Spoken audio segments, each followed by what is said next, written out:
오늘 본문 제목 한번 같이 읽어보면 좋을 것 같습니다. 여러분 한번 제목 읽어보겠습니다. 시작. 성령 충만한 사람들. 제목 한 번 더 크게 읽어보도록 하겠습니다. 시작. 성령 충만한 사람들. 우리 모두가 성령 충만한 사람 되길 주의 이름으로 축복합니다. 사실 우리가요 계속해서 에베소서를 봤습니다. 에베소서를 봤는데 에베소서 지금 5장 끝부분과 6장 이제 오늘부터 원래는 들어가야 되는데 그 부분이 뭐냐면 사실 성령 충만한 사람들의 드러나는 특징들이에요. 성령 충만한 사람들의. 그래서 제가 성령 충만함을 우리가 더 소망하고 바라봐야 되겠다 싶어서 사도행전에 특별히 성령장이라고 할 수 있는 2장 그런 부분들을 가지고 오순절 성령 강림이 나타나고 있는 그런 2장의 말씀 또 그 변화되는 사람들의 모습을 통해서 성령 충만함을 기다리고 또 기대하고 또 그것을 원하는 그러한 삶이 되기를 원하는 그런 시간이 되길 바랍니다. 오늘 같이 읽은 본문은 이렇게 시작하고 있습니다. 보면은요, 그들이 이 말을 듣고 마음에 찔려 이렇게 시작합니다. 간단한 마음의 표현이 오늘 본문의 시작으로 나타나고 있습니다. 그런데 여러분 기억하시기 바랍니다. 많은 부분 성령 충만의 시작은 바로 이곳에서 시작된다는 거예요. 많은 경우가 그렇습니다. 마음에 찔리는 거예요. 하나님의 말씀을 듣고 또는 하나님의 말씀을 읽고 또는 묵상하다가 또는 기도하는 중에 마음의 찔림을 느끼게 됩니다. 그리고 이때 우리는요 하나님 앞에 무릎 꿇고 회개하며 나아가게 되는 거예요. 기도하며 나아가게 되는 겁니다. 이런 과정 속에서 성령 충만함을 받게 됩니다. 결국 우리는요 하나님과의 교제를 통해서 하나님과의 만남을 통해서 하나님의 뜻과 내 뜻을 맞춰가는 그 과정 속에서 여기서 맞춰간다고 하니까 하나님 뜻을 내 뜻화한다는 것이 아니고요 내 뜻이 하나님 뜻화되는 거죠. 하나님 계획화되는 겁니다. 그러한 모습들 그런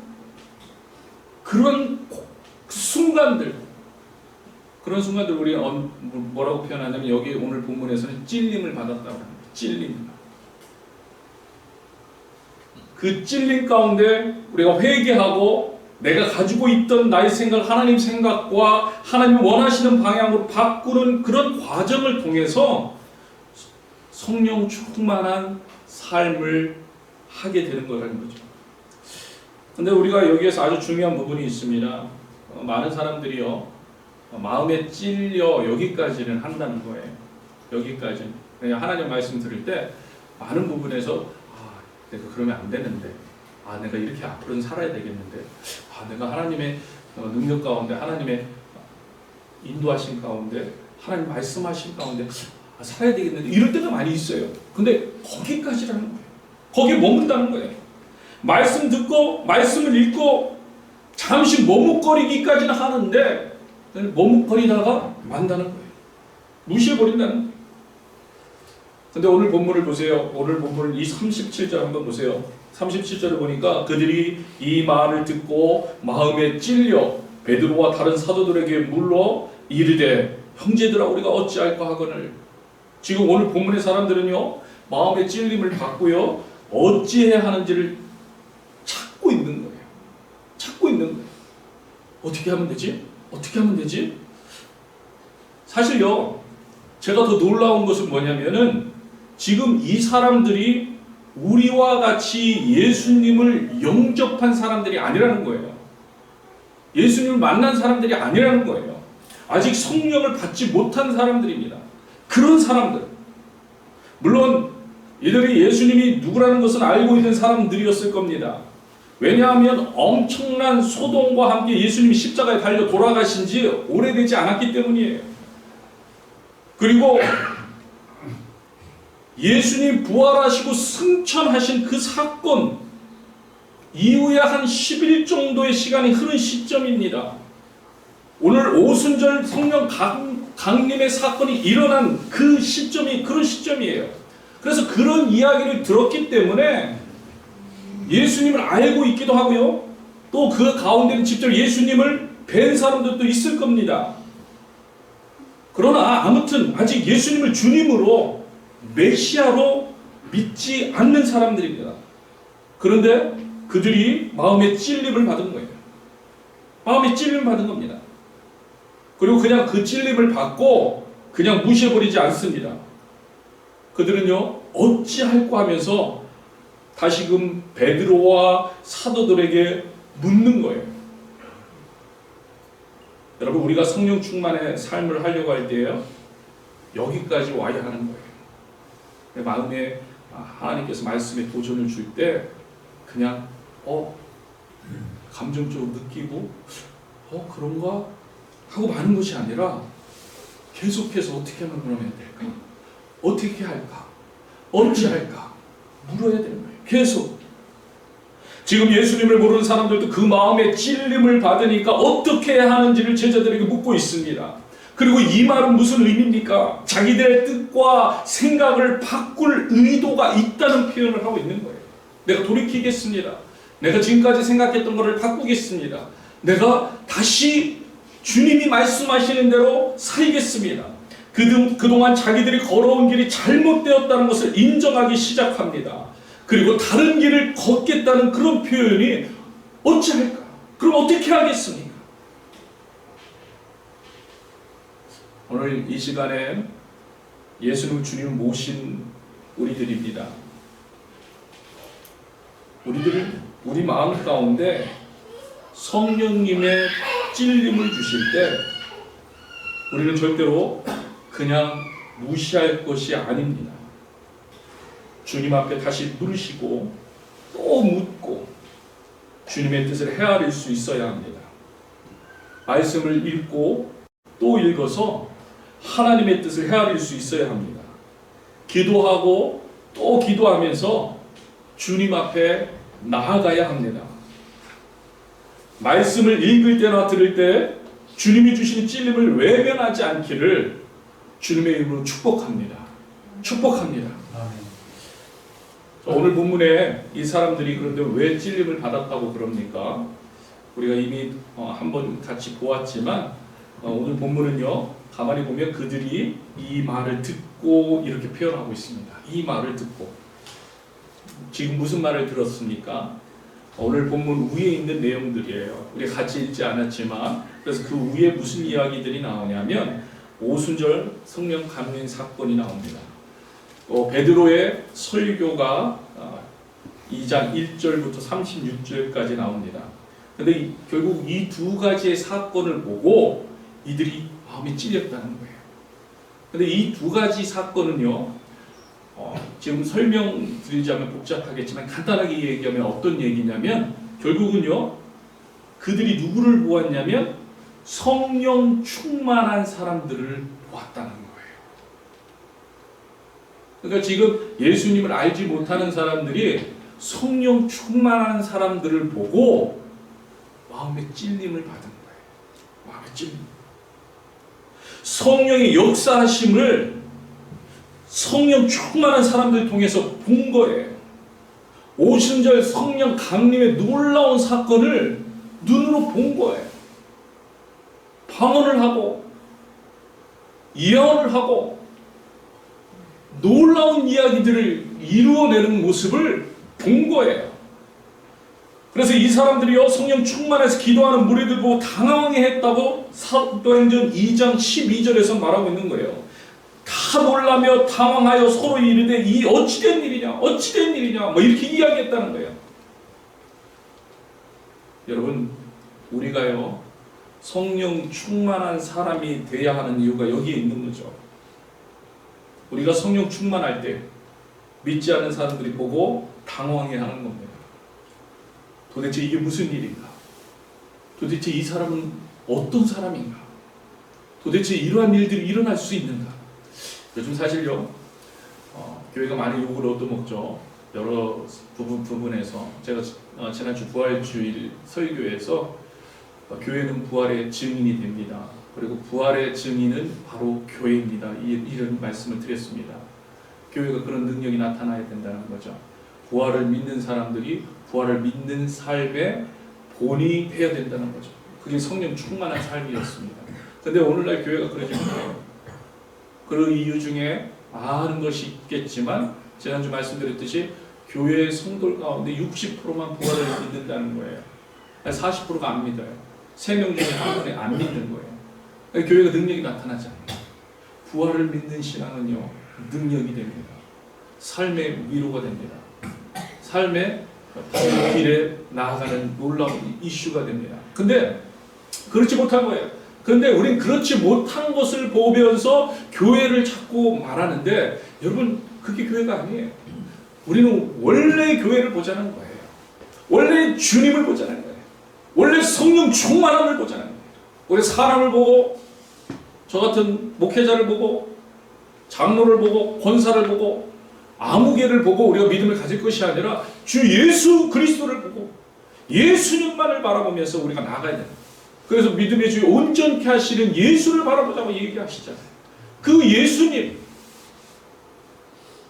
성령 충만할 때 그 예수님을 바라보고 나아가는 사람, 바로 예수님이 주가 된 그 사람을 볼 때 믿지 않은 사람들이 당황해한다는 거예요. 여러분, 여러분이 믿지 않는 사람을 당황케 하는 그런 성령 충만한 사람 되길 주님을 축복합니다. 여러분 그게 중요하다는 거예요. 지금요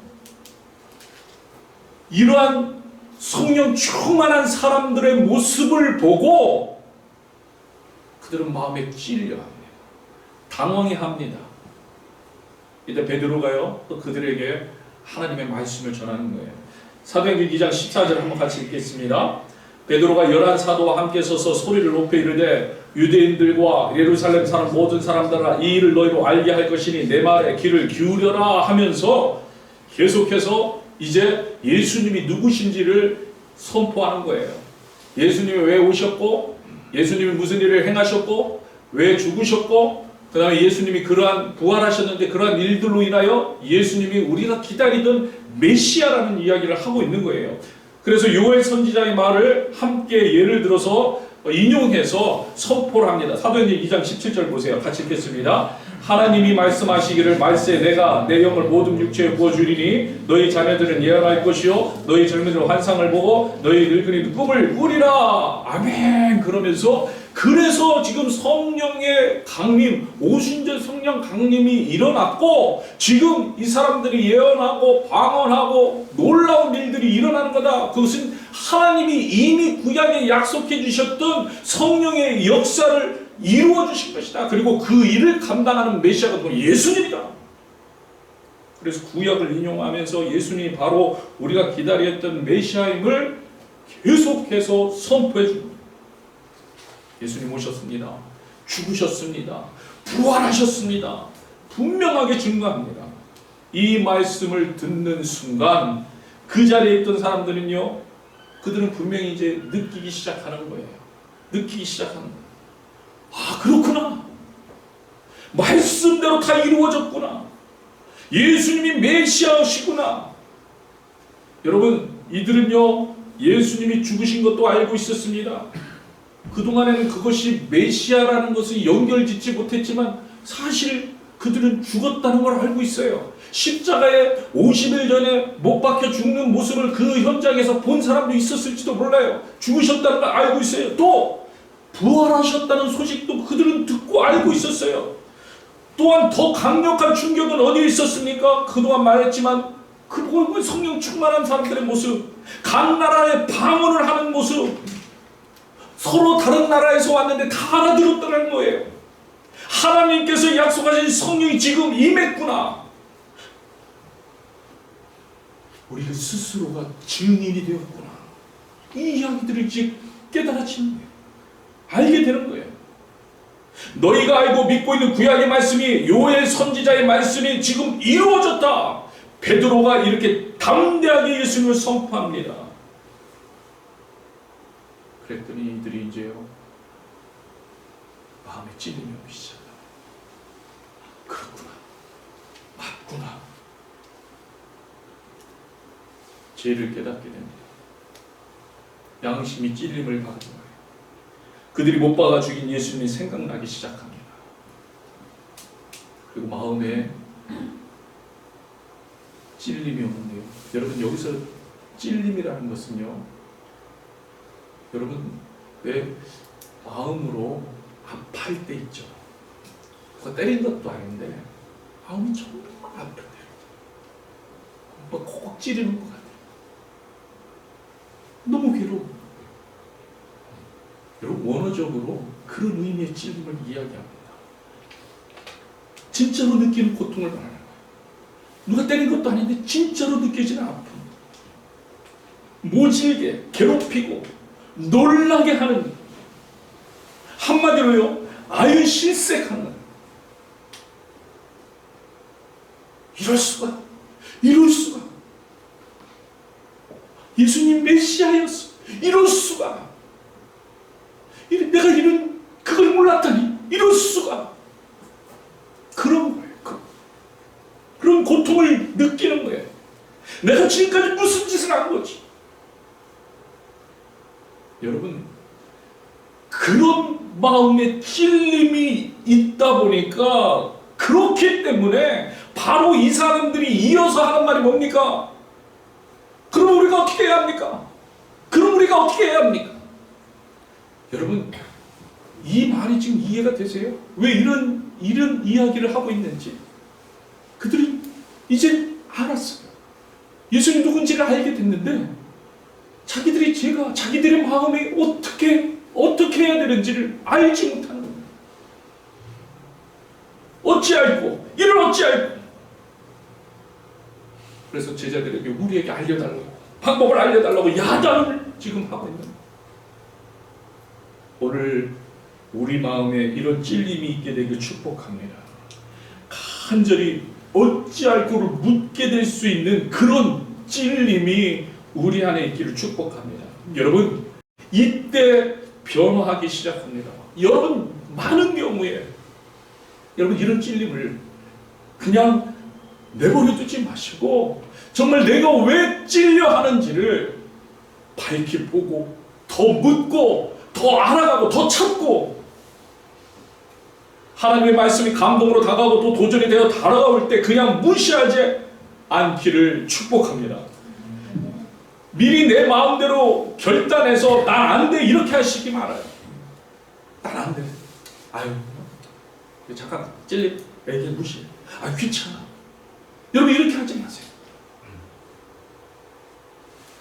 하나님은요, 우리에게 원수를 사랑하라고 얘기합니다. 사실 잘 안 되는 말씀이잖아요.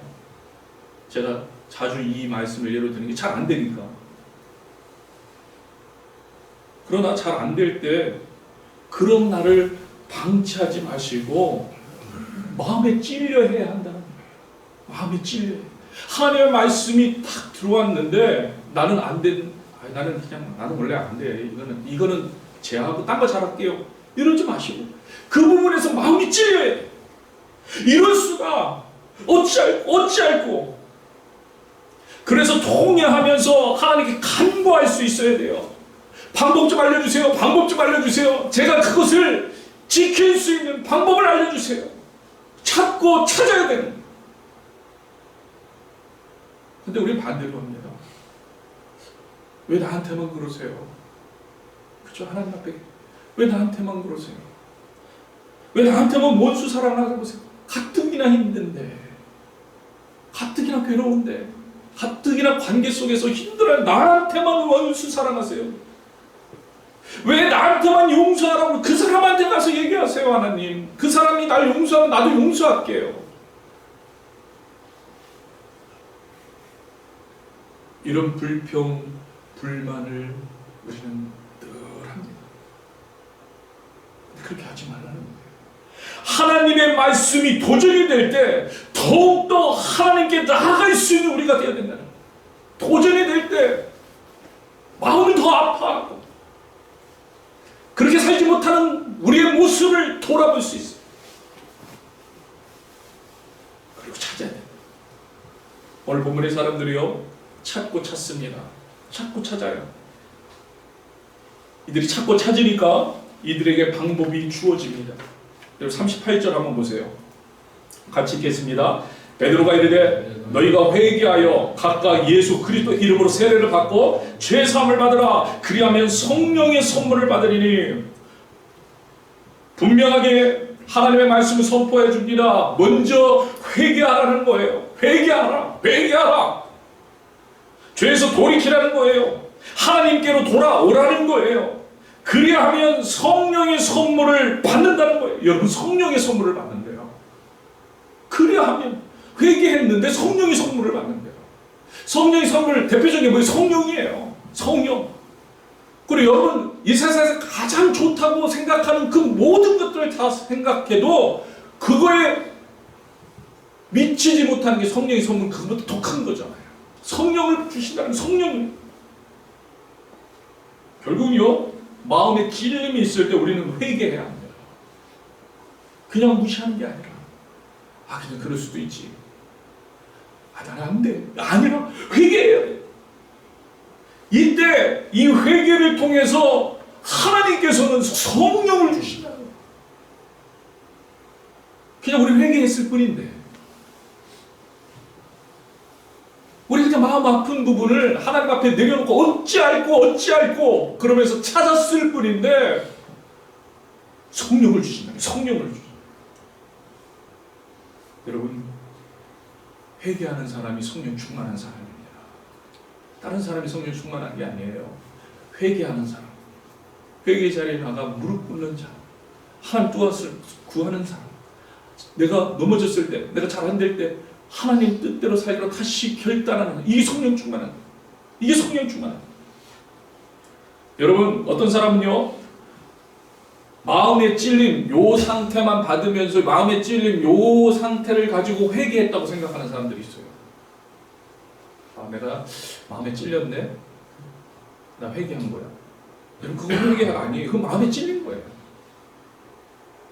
이 마음의 찔림이 회개가 아니고 그 찔림을 가지고 하나님 앞에 나아가는 것, 이게 회개예요.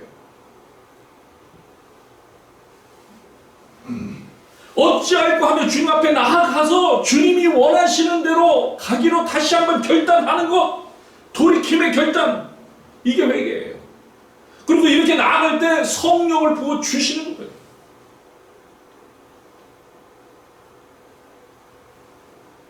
오늘 날마다 하나님 앞에 회개의 심령 달라고 간구하는 저와 여러분들이 주님을 축복합니다. 여러분, 이게 성령 충만의 시작이에요. 성령이 이끄는 삶의 시작이에요. 그리고 이게 오늘 이 사람들이 묻고 있는 질문에 찾고 찾는 그 모든 것의 답인 거예요. 어찌할꼬의 답? 회개. 보세요. 오늘 이들의 질문에 대해서 베드로가 이 답을 말해주자 그 자리에 모였던 사람이 바로 어떻게 하고 있습니까? 그대로 하고 있는 거예요. 그대로 하고 있어요. 여러분, 그대로 하고 있어요. 여러분, 41절 보세요. 41절. 그 말을 받은 사람들은 세례를 받으며 이날에 신도의 수가 3,000여 더하더라. 여러분, 41절에 3,000명의 세례를 받았다고 나옵니다. 이 말은 결국 예수를 믿지 않던 3,000명의 사람들이 죄를 고백하고 성령을 받았다는 것을 말해요. 죄를 고백해요. 여러분, 성령님이 찔림으로 깨달음을 주실 때 바로 주님께 나아가시기 바랍니다. 여러분, 미루지 마시고 바로 하나님의 말씀이 내게 임했을 때 아멘, 믿습니다. 바로 믿습니다. 그리고 가시는 거예요. 그리고 결단하시는 거예요. 회개하시는 거예요. 하나님 뜻대로 돌이키시는 거예요. 여러분, 회개의 미닝이 이렇게 너무 좋은 건데 우리가 되게 부정적으로 생각하는 거예요. 그 말 자체를. 회개 너무 좋은 거예요. 회개로 성령 충만이에요. 막 우리는 마치 후회처럼 생각하니까 내가 뭔가 잘못하고 후회하는 거를 이렇게 되게 부정적인 의미로 단어를 아닙니다. 회개는 축복이에요. 회개는요, 사람 사는 거예요. 생명이에요.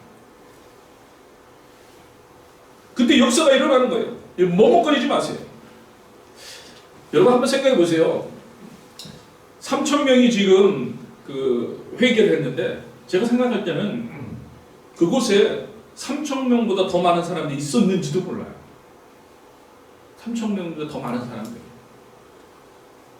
그러나 하나님의 은혜를 바로 회개하고 세례받으니 성경에 기록된 3,000명 그들에게는요 놀라운 은혜가 주어졌다는 거예요. 거기에 10,000명이 있었을 수도 있었고요, 3,500명이 있었을 수도 있었고, 근데 중요한 것은 이 3,000명 안에 들어가야 된다는 거예요. 회개한 사람, 회개한 사람, 회개한 사람.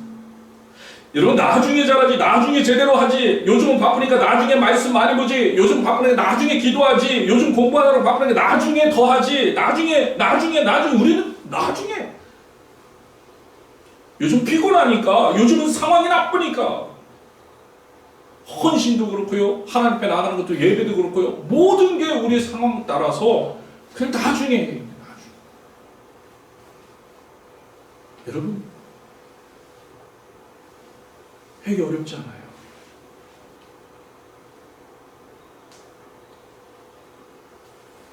지금 바로 시작해요. 여러분, 더 놀라운 이야기가 계속해서 나옵니다. 금방 성령 충만 받은 이들의 신앙생활의 모습이 어떠했는지 42절부터 나오고 있어요. 42절 같이 읽겠습니다. 그들이 사도의 가르침을 받아 서로 교제하고 떡을 떼며 오로지 기도하기를 힘쓰니라. 여러분, 완전히 바뀌었어요. 열심히 공부했다는 거예요. 열심히 예배드렸다는 거예요. 열심히 기도했다는 거예요. 요즘 말로 하면 말씀, 기도, 예배상을 힘썼다는 이야기를 하고 있어요. 여러분, 10년, 20년 신앙생활한 사람들이 아니에요. 지금 이 사람들이요. 지금 10년, 20년 예수님을 만났고 예수님을 따라다니고 10년, 20년 교회 생활을 했고 10년, 20년 교회에서 예배하고 기도하고 말씀했던 그런 사람들이 아니에요. 통회하며 회개하는 그 결단을 할 수 있는 것이 얼마나 중요한지가 여기 나옵니다. 하나님 말씀이 찔림으로 다가올 때, 도전으로 다가올 때, 감동이 있을 때 그냥 그걸 좋구나, 아니면 그냥 괴롭구나, 그냥 어찌할까, 이거 어떻게 해야 되나, 이게 아니라 그걸 가지고 구체적으로 하나님 앞에 묻고, 그 묻는 자리에 어디 기도의 자리에 나가고, 또 찾교회에서 말씀을 듣고, 또 찾교회에서 또 말씀 묵상하고, 말씀을 더욱더 생각. 여러분, 이때 하나님은요 놀라운 복을 주시는데, 이 사람들이 왜 이렇게 열심을 갖게 됐을까요? 우리 인간은요 거기에서 목적이 드러나지 않으면, 거기에서 은혜가 드러나지 않으면, 거기 기쁨이 있지 않으면 이렇게 안 해요. 여러분, 우리 경험이 말해주잖아요. 우리 인간은요 너무나 악하고 너무나 악한 존재이기 때문에 절대로 누가, 이게 지금 자발적으로 이러는 거잖아요. 누가 시켜서도 이렇게 안 하는데 자발적으로 이러는 그 안에 뭔가를 발견했다는 거예요. 기쁨이 있다는 거예요. 도전이 있다는 거예요. 그 안에 진짜 샘솟는 소망이 있다는 거예요. 그러니까 이렇게 하는 거예요. 그러니까 사도의 가르침을 받는 거예요. 그 안에서 서로 교제하는 거예요. 떡을 떼는 거예요. 열심히 하는 거예요. 그렇게 하면 할수록 생수의 강이 흘러 넘치는 거예요. 안에서 생수의 강이 감사가 넘쳐나는 거예요. 그러면 할수록 평안이 넘쳐나는 거예요. 이러한 성령 충만을 체험하게 되는 저와 여러분들의 주임을 축복합니다. 여러분이 그런 사람이 돼요. 여러분들이 그런 사람으로 주님께서 불러주십니다. 그런 사람으로 주님께서 살라는 거예요. 이 땅에 살 때 이 땅과 천국이 분리된 것이 아니라 이 땅에 살 때 천국을 누리라는 거예요. 이 땅에 살 때. 43절 보세요. 사람마다 두려워하는데 사람들이 진짜 하나님을 경외했다는 말씀이에요. 이제 하나님을 경외. 44절 믿는 사람이 다 함께 있어 모든 물건 서로 통용하고, 45절 또 재산과 소유를 팔아 각 사람의 필요에 따라 나눠주며 사랑을 실천하더라. 여러분, 이게 누가 시킨다고 할 수 있는 일입니까? 좋아서 하는 거예요. 기쁨으로 감당하는 거예요. 어떻게? 언제? 회개하고 성령 충만을 받는 거예요. 어찌할 거에 대한 물음으로 찾고 찾았는데 하나님의 말씀으로 응답을 받으니까, 하나님의 함께 하심을 보게 되니까, 하나님이 나의 주 되심을 알게 되니까, 부활의 하나님이 나를 부활하신 것을, 부활케 하신 것을 알게 되니까, 이 세상의 삶의 모든 것이 다 아닌 것을 알게 되니까 이렇게 되는 거예요. 46절 날마다 마음을 같이 성전에 모이기를 힘쓰고, 날마다 야, 한 마음이 된 거예요. 여러분 지금 몇 분이 계신데 여기서 한 마음이 될 수 있습니까?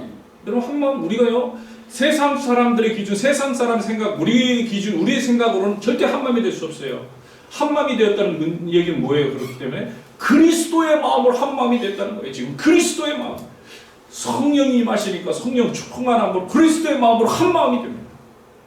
여러분 한 마음이 됐을 때의 기쁨을 여러분 아십니까? 부부들도요 한 마음이 될 때 기뻐요. 싸우고 있을 때는 슬퍼요. 자녀지간에도요 한 마음이 되면 기뻐요. 한 마음으로 한 목표를 가지고 너도 그렇게 해서 나도 이렇게 생각해. 우리 이렇게 해보자. 동료도요 친구도요 한 마음이 되고 우리 오늘 같이 이렇게 해보자. 그럼 기뻐요. 그 기쁨을 맛본 거예요. 예수님과 한 마음이 돼서 다 한 마음이 돼 그 기쁨을 맛보거든요. 날마다 그렇게 같이 하기를 힘써요. 여러분 마음이 맞으면요 모이고 싶어요. 만나고 싶어요. 저만 그런가요? 그럼 다 그렇잖아요. 같이 생각하면 같이 만나서 수다도 떨고 그러잖아요. 그럽시다. 그럽시다. 46절 뒤에 부분 집에서 떡을 떼며 기쁨과 순전한 마음으로 문식 가정이 교회가 되어서 가정이 또한 그런 모습으로 바뀌었다. 47절 하나님을 찬미 감사와 찬양이 넘쳐나요. 감사 어찌할꼬 이던 사람들이 이제 감사와 찬양이 넘쳐나는 거예요.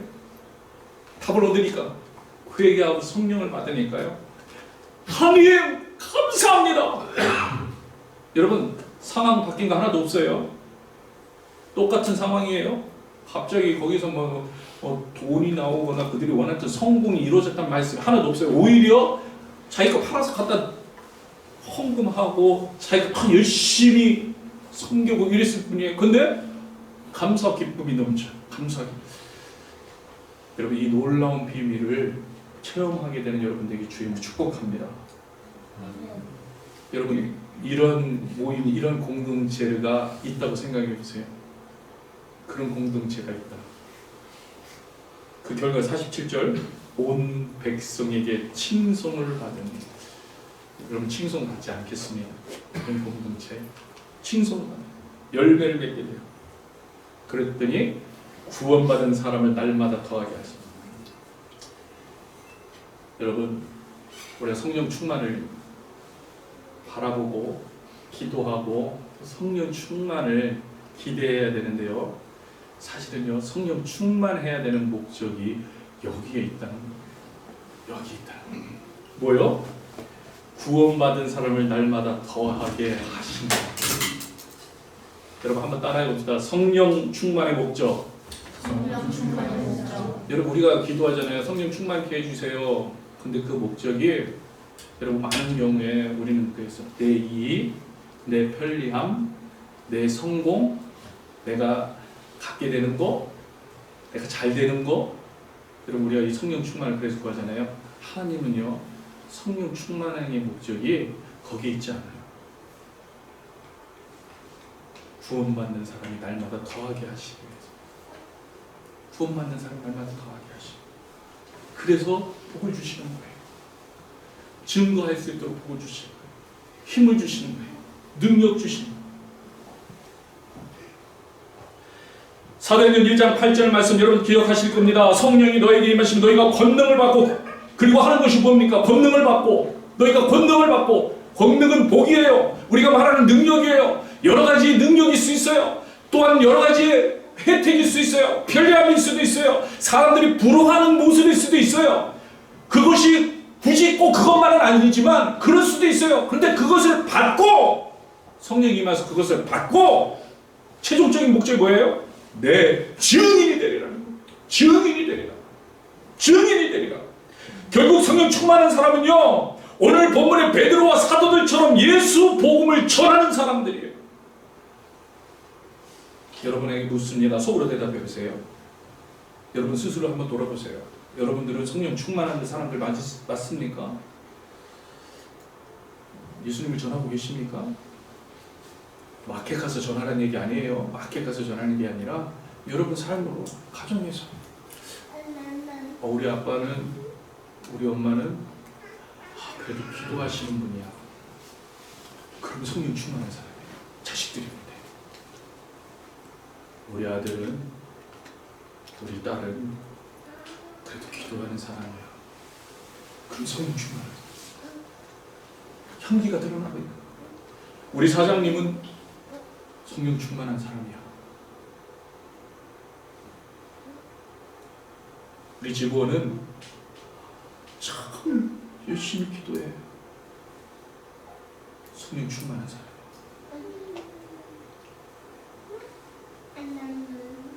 여러분, 이런 성령 충만이 우리 모두에게 있게 되기를 주임으로 축복합니다. 주임으로 축복합니다. 오늘 이 시간에 같이 찬양하길 원합니다.